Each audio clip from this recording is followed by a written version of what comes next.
नमस्कार दोस्तों, चलिए जानते हैं हरियाणा की 50 फटाफट बड़ी खबरों को सिर्फ 10 मिनट में। लेकिन उससे पहले यह वीडियो आप किस जगह से देख रहे हैं हमें कमेंट में जरूर बताएं। आज हरियाणा के कई जिलों में मौसम अचानक बदल गया। गुरुग्राम, फरीदाबाद, रेवाड़ी समेत 8 जिलों में येलो अलर्ट जारी हुआ। तेज हवाएं और बादल आने से तापमान गिरा और लोगों को गर्मी से राहत मिली। मौसम विभाग ने अगले 48 घंटे में बारिश और ओलावृष्टि की संभावना जताई है, जिससे गर्मी फिलहाल कम रह सकती है। आज नीट 2026 परीक्षा के लिए हरियाणा के कई शहरों में कड़ी सुरक्षा देखने को मिली। रोहतक, गुरुग्राम और कुरुक्षेत्र में छात्र समय से पहले केंद्र पहुंचे। प्रशासन ने धारा 144 लागू की और नकल रोकने के लिए बायोमेट्रिक और जैमर लगाए। इससे परीक्षा शांतिपूर्ण तरीके से कराने पर पूरा फोकस रखा गया। हरियाणा सरकार ने मुख्यमंत्री तीर्थ दर्शन योजना का नया चरण शुरू कर दिया है। बुजुर्गों को अयोध्या और वाराणसी जैसी जगहों की मुफ्त यात्रा कराई जाएगी। इसके लिए बस और ट्रेन की व्यवस्था की गई है। पहले आओ पहले पाओ के आधार पर चयन हो रहा है, जिससे बुजुर्गों में उत्साह बढ़ा है।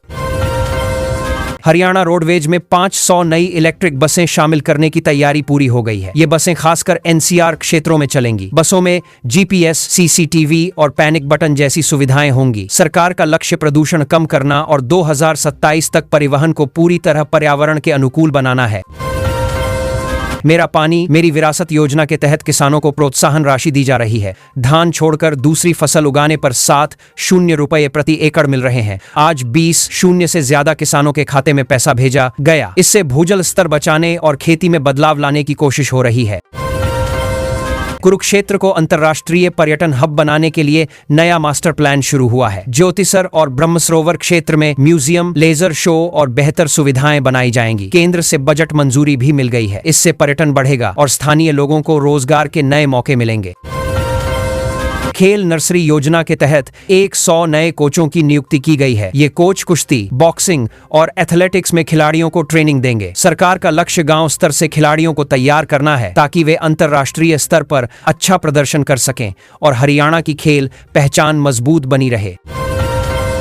हरियाणा में 500 गांवों में डिजिटल लाइब्रेरी खोलने की मंजूरी मिल गई है। पंचायत भवनों को ई-लाइब्रेरी में बदला जाएगा। यहां युवाओं को मुफ्त इंटरनेट और पढ़ाई का सामान मिलेगा। इससे गांव के बच्चों को शहर जैसी सुविधाएं मिलेंगी और प्रतियोगी परीक्षाओं की तैयारी आसान होगी।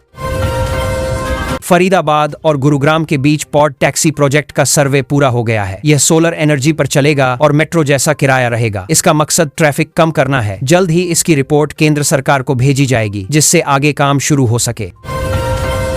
स्कूलों में समर कैंप के लिए नई गाइडलाइन जारी हुई है। समय सुबह 7 से 10 बजे रखा गया है। बच्चों को योग, पेंटिंग, संगीत और कोडिंग सिखाई जाएगी। यह पूरी तरह वैकल्पिक रहेगा। गर्मी को ध्यान में रखते हुए बच्चों की सुरक्षा और सुविधा पर खास ध्यान दिया गया है। HSVP ने नया आई ऑक्शन पोर्टल लॉन्च किया है। अब लोग मोबाइल से भी प्लॉट और प्रॉपर्टी की नीलामी में भाग ले सकेंगे। इसमें आई का इस्तेमाल किया गया है ताकि धोखाधड़ी रोकी जा सके। इससे पारदर्शिता बढ़ेगी और आम लोगों का भरोसा मजबूत होगा। निरोगी हरियाणा अभियान का दूसरा चरण शुरू हुआ है। PHC केंद्रों पर मुफ्त जांच हो रही है। शुगर, BP जैसी जांच की जा रही है। सरकार हर नागरिक का हेल्थ ID बनाना चाहती है, जिससे इलाज आसान हो सके और मेडिकल रिकॉर्ड डिजिटल रूप में उपलब्ध रहे। नूंह जिले में इंडस्ट्रियल पार्क बनाने का काम शुरू हो गया है। यहाँ ऑटोमोबाइल और इलेक्ट्रॉनिक्स कंपनियों के आने की तैयारी है। जमीन अधिग्रहण की प्रक्रिया चल रही है और कई बड़ी कंपनियों ने रुचि दिखाई है। इससे स्थानीय युवाओं को अपने ही जिले में रोजगार मिलने का रास्ता खुलेगा और इलाके की आर्थिक स्थिति धीरे धीरे मजबूत हो सकती है। पंचकूला को ग्रीन सिटी बनाने का प्रोजेक्ट शुरू हो गया है। शहर में सोलर पैनल लगाए जा रहे हैं और साइकिल को बढ़ावा दिया जा रहा है। जगह जगह पेड़ लगाए जा रहे हैं और स्मार्ट सेंसर से हवा की गुणवत्ता पर नजर रखी जा रही है। यह मॉडल सफल रहा तो दूसरे शहरों में भी इसी तरह की योजना लागू की जा सकती है। ग्राम संरक्षक पोर्टल पर नई रिपोर्ट आई है, जिसमें गांवों में सरकारी योजनाओं के काम में सुधार दिखा है। करीब 15% तक काम बेहतर हुआ है। अधिकारी सीधे मुख्यमंत्री को जानकारी दे रहे हैं, जिससे निगरानी मजबूत हुई है। इससे गांवों में योजनाओं का फायदा सही लोगों तक पहुंचने की व्यवस्था और बेहतर बन रही है। अंबाला कैंट में बन रहा वॉर मेमोरियल अब अंतिम चरण में है। यहाँ आधुनिक तकनीक से 1857 की क्रांति का इतिहास दिखाया जाएगा। ऑडियो विजुअल हॉल भी तैयार किया जा रहा है। यह जगह खासकर युवाओं को देश के इतिहास से जोड़ने और उन्हें प्रेरित करने के लिए तैयार की जा रही है। हरियाणा पुलिस का ई बीट सिस्टम अब पूरे राज्य में लागू हो चुका है। पुलिसकर्मी मोबाइल ऐप के जरिए गश्त की जानकारी अपडेट कर रहे हैं। इससे कंट्रोल रूम को हर गतिविधि की तुरंत जानकारी मिल रही है और रिस्पांस टाइम भी पहले से बेहतर हुआ है। लोगों में बड़ा जानकारी बात बोने पर करते हैं। सीएमसी बदल के आदेश के दौरान को अब सुरक्षा व्यवस्था ज्यादा तेज और सक्रिय नजर आने लगी है। कुरुक्षेत्र विश्वविद्यालय में नए व्यावसायिक कोर्स शुरू किए गए हैं। इसमें एआई, डेटा साइंस और रिन्यूएबल एनर्जी जैसे आधुनिक विषय शामिल हैं। ये कोर्स नौकरी को ध्यान में रखकर बनाए गए हैं। छात्रों के लिए ऑनलाइन आवेदन शुरू हो गया है, जिससे उन्हें भविष्य के हिसाब से बेहतर स्किल सीखने का मौका मिलेगा। पशुपालन विभाग ने 50 मोबाइल वेटरनरी यूनिट्स शुरू की हैं। ये यूनिट गांव जाकर पशुओं का इलाज और टीकाकरण करेंगी। अब किसानों को दूर अस्पताल नहीं जाना पड़ेगा। एक कॉल पर सेवा घर तक पहुंचेगी, जिससे उनका समय बचेगा और पशुपालन से जुड़ा काम पहले से ज्यादा आसान हो जाएगा। सिरसा में जैविक खेती पर बड़ी कार्यशाला आयोजित की गई। किसानों को प्राकृतिक खेती के फायदे समझाए गए और मिट्टी की उर्वरता बढ़ाने के तरीके सिखाए गए। सरकार ने भरोसा दिलाया है कि जैविक उत्पादों के लिए बाजार भी उपलब्ध कराया जाएगा, जिससे किसानों की आय बढ़ाने में मदद मिल सकती है। हरियाणा पुलिस ने हरियाणा कवच अभियान शुरू किया है। इसमें लोगों को साइबर ठगी से बचने के तरीके बताए जा रहे हैं। स्कूलों और सोसाइटी में जागरूकता कार्यक्रम हो रहे हैं। साथ ही एक नया हेल्पलाइन नंबर भी जारी किया गया है, जिससे लोग तुरंत अपनी शिकायत दर्ज कर सकें और समय पर मदद मिल सके। हिसार एयरपोर्ट से उड़ान शुरू करने की तैयारी तेज हो गई है। एआर टर्मिनल और सुरक्षा से जुड़े काम लगभग पूरे हो चुके हैं। जल्द ही दिल्ली, चंडीगढ़ और जयपुर के लिए फ्लाइट शुरू होने की उम्मीद है, जिससे लोगों को यात्रा में सुविधा मिलेगी और क्षेत्र का कनेक्शन भी बेहतर होगा। सोनीपत में स्पोर्ट्स गुड्स मैन्युफैक्चरिंग क्लस्टर बनाने की योजना को मंजूरी मिल गई है। यहां खेल उपकरण बनाने वाली कंपनियों को सुविधाएं दी जाएंगी। इससे स्थानीय उद्योग को बढ़ावा मिलेगा और हजारों युवाओं के लिए रोजगार के नए मौके तैयार हो सकते हैं। राशन कार्ड की केवाईसी प्रक्रिया तेज कर दी गई है। सभी लोगों को 30 जून तक यह प्रक्रिया पूरी करने के लिए कहा गया है। राशन डिपो पर विशेष व्यवस्था की गई है, खासकर बुजुर्गों की मदद के लिए। इससे यह सुनिश्चित किया जा रहा है कि सही लोगों को ही सरकारी राशन का लाभ मिल सके। रोहतक में स्टार्टअप एक्सपो आयोजित किया गया, जहां युवा अपने नए आइडिया लेकर पहुंचे। कई निवेशकों ने इन प्रोजेक्ट्स में रुचि दिखाई और कुछ को फंडिंग का भरोसा भी मिला। इससे युवाओं को खुद का काम शुरू करने के लिए प्रेरणा मिल रही है और नए अवसर बनने की उम्मीद बढ़ी है। खेतों में फसल अवशेष जलाने के मामलों पर इस बार प्रशासन ने सख्ती दिखानी शुरू कर दी है। पहली बार 5 किसानों के खिलाफ एफआईआर दर्ज की गई है और 4 किसानों पर 25,000 रुपए का जुर्माना लगाया गया है। जिन 2 जिलों में सबसे ज्यादा अवशेष जलाए गए हैं, वहां निगरानी बढ़ा दी गई है। इससे आगे किसानों में डर और जागरूकता दोनों बढ़ी है। हरियाणा सरकार ने लाल डोरा विवाद को सुलझाने की प्रक्रिया में बड़ा बदलाव किया है। अब पंचायत अधिकारियों से यह अधिकार वापस ले लिया गया है और नई व्यवस्था लागू की गई है, ताकि विवाद जल्दी और पारदर्शी तरीके से निपट सके। इससे लोगों को लंबे समय से चल रहे जमीन विवादों में राहत मिलने की उम्मीद बढ़ गई है। हरियाणा में जनगणना के तहत स्व गणना का आज आखिरी दिन है। इसके बाद 1 मई से जमीनी स्तर पर सर्वे शुरू होगा, जिसमें कर्मचारी घर घर जाकर जानकारी जुटाएंगे। सरकार का मकसद सटीक आंकड़े इकट्ठा करना है, ताकि योजनाएं बेहतर बन सकें। इससे आगे सरकारी योजनाओं का लाभ सही लोगों तक पहुंचने की संभावना बढ़ेगी। हरियाणा में ग्रुप डी भर्ती प्रक्रिया को लेकर सरकार ने तेजी दिखाई है। सभी विभागों को डाटा देने के लिए अंतिम चेतावनी दी गई है और स्पष्ट किया गया है कि लापरवाही बर्दाश्त नहीं होगी। इससे भर्ती प्रक्रिया जल्द पूरी होने की उम्मीद है, जिससे युवाओं को नौकरी मिलने के अवसर बढ़ेंगे और सरकारी कामकाज भी मजबूत होगा। गुरुग्राम में विकास को लेकर बड़ा फैसला लिया गया है, जहां 36 गांवों की 358 एकड़ जमीन खरीदी जाएगी। फरीदाबाद के लिए भी इसी तरह की योजना पर काम चल रहा है। सरकार का उद्देश्य शहरी विस्तार और इंफ्रास्ट्रक्चर को मजबूत करना है। इससे आगे क्षेत्र में निवेश और रोजगार के नए अवसर तेजी से बढ़ सकते हैं। हरियाणा में मौसम ने अचानक करवट ली है। कई जिलों में बारिश हुई और कुछ जगहों पर ओलावृष्टि भी देखने को मिली, खासकर कुरुक्षेत्र और यमुनानगर में। इससे तापमान में गिरावट आई है और लोगों को गर्मी से राहत मिली है। आगे फसलों पर इसका असर दिख सकता है, जिससे किसानों की चिंता भी बढ़ी है। हाईकोर्ट ने HPSC ADA भर्ती को मंजूरी दे दी है, जिससे करीब 27,500 अभ्यर्थियों को राहत मिली है। कोर्ट ने यह भी कहा है कि स्क्रीनिंग टेस्ट में कानून से जुड़े 50% सवाल अनिवार्य होंगे। इससे भर्ती प्रक्रिया में पारदर्शिता बढ़ेगी और उम्मीदवारों की तैयारी का स्तर भी बेहतर होगा।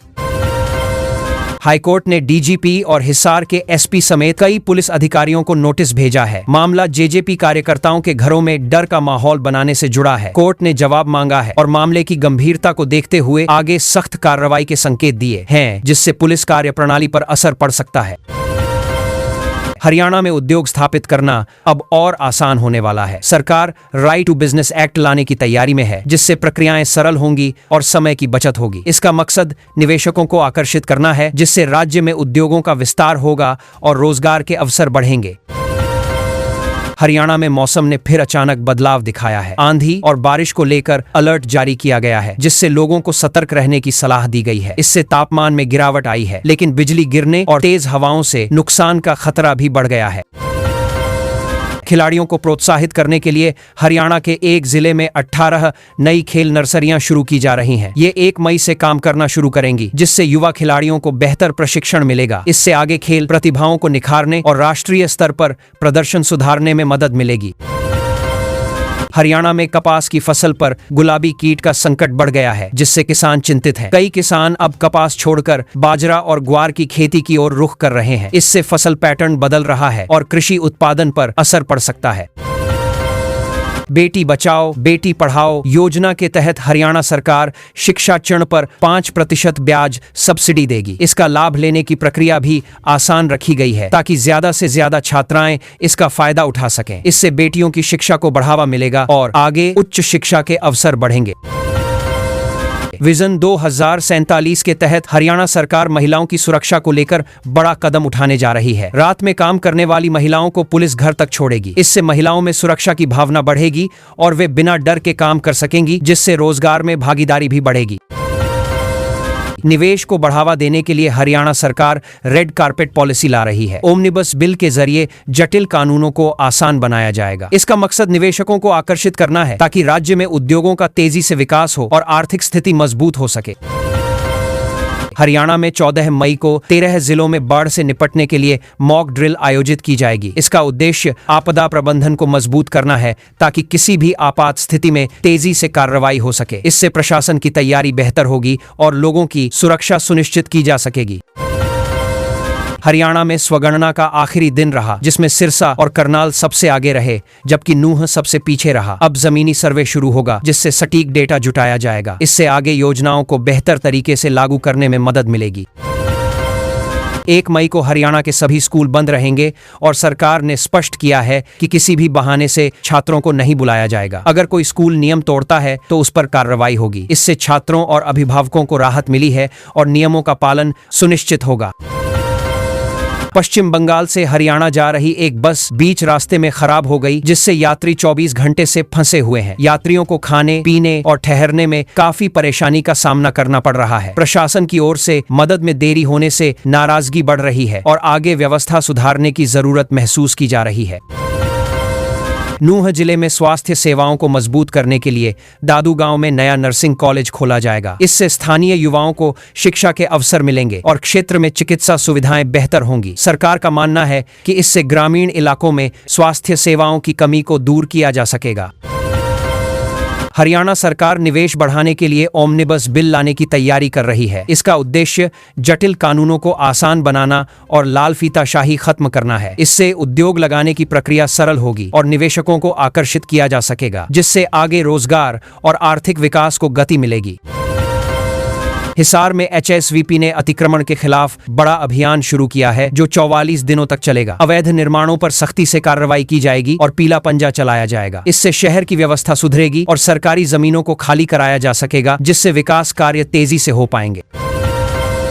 एक निर्दलीय विधायक के कार्यक्रम ने काफी सुर्खियां बटोरी, जहां 15 एकड़ में बड़ा पंडाल लगाया गया और 1 लाख मेहमानों को न्योता दिया गया। इस आयोजन में मुख्यमंत्री सैनी से लेकर भूपेंद्र हुड्डा तक कई बड़े नेता शामिल हुए। इससे राजनीतिक हलचल तेज हुई और आगे समीकरण बदलने के संकेत मिल रहे हैं। आज हरियाणा के कई जिलों में मौसम अचानक बदल गया। गुरुग्राम, फरीदाबाद, रेवाड़ी समेत 8 जिलों में येलो अलर्ट जारी हुआ। तेज हवाएं और बादल आने से तापमान गिरा और लोगों को गर्मी से राहत मिली। मौसम विभाग ने अगले 48 घंटे में बारिश और ओलावृष्टि की संभावना जताई है, जिससे गर्मी फिलहाल कम रह सकती है। आज नीट UG 2026 परीक्षा के लिए हरियाणा के कई शहरों में कड़ी सुरक्षा देखने को मिली। रोहतक, गुरुग्राम और कुरुक्षेत्र में छात्र समय से पहले केंद्र पहुंचे। प्रशासन ने धारा 144 लागू की और नकल रोकने के लिए बायोमेट्रिक और जैमर लगाए। इससे परीक्षा शांतिपूर्ण तरीके से कराने पर पूरा फोकस रखा गया।